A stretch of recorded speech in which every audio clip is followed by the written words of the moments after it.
Hello friends, कसे आहात सगळे. तुमचं माझ्या चॅनलवर मनापासून खूप खूप स्वागत. तर आज आपण बनवतोय मक्याचा चिवडा. तर हे मक्याचे पोहे किराणा मालाच्या दुकानामध्ये असतात. तर मक्याचा चिवडा बनवण्यासाठी हे मक्याचे पोहे आपल्याला तळून घ्यावे लागतात. त्यासाठी मी गॅसवर कढईमध्ये तेल गरम करण्यासाठी ठेवले.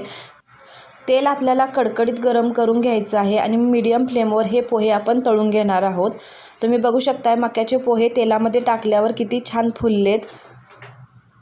तर अशा पद्धतीने आपण सगळे पोहे तळून घेणार आहोत. मी एकच बाउल घेतला होता, पण एका बाउल पोहेमध्ये किती चिवडा झाला आहे तुम्ही आता बघू शकतायच.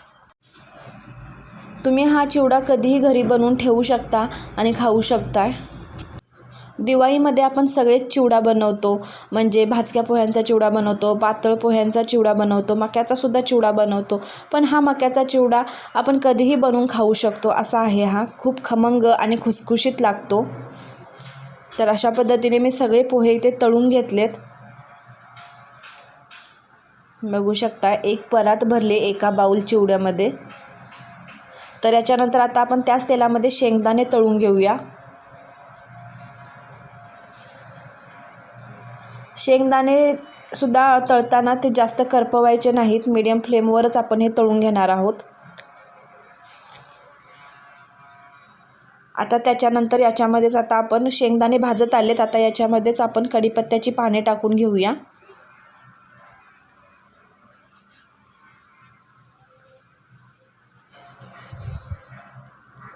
शेंगदाणे भाजलेत.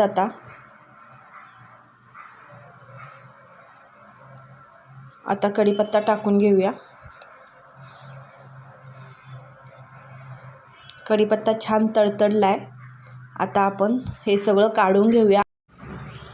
आता आपण जो मक्याचा चिवडा तळून घेतलाय त्याच्यामध्येच आपण हे शेंगदाणे आणि कढीपत्त्याचं मिश्रण टाकून घेऊया. काय छान अप्रतिम दिसतंय. तर आपण हा चिवडा जोपर्यंत गरम आहे तोपर्यंत याच्यामध्ये आपण मसाले टाकून घेऊया सगळे. तर चवीनुसार मीठ टाकून घेऊया. अर्धा चमचा हळद टाकून घेऊया आणि मी 1.5 चमचा लाल तिखट टाकून घेते आणि थोडासा चाट मसाला टाकून घेऊया आणि बारीक वाटलेली साखर टाकून घेऊया, कारण मक्याच्या चिवड्याला साखरेचा फ्लेवर जास्त असतो म्हणून. तर इथे साखर वगैरे सगळं टाकल्यानंतर आपण हाताच्या सहाय्याने मिक्स करून घेऊया. तर तयार झाला आहे आपला मक्याचा चिवडा. खमंग, खुसखुशीत आणि तुम्ही मधल्या वेळात मुलांनासुद्धा खायला देऊ शकताय किंवा तुम्ही चहासोबतसुद्धा हा मक्याचा चिवडा खाऊ शकताय. तर खूप छान दिसतोय मक्याचा चिवडा. हा मक्याचा चिवडा तुम्हीसुद्धा घरी नक्की करून बघा आणि रेसिपी आवडली तर या रेसिपीला एक लाईक नक्की करा आणि अजून तुम्ही माझ्या चॅनलला सबस्क्राईब केलं नसेल तर सबस्क्राईब करून घ्या.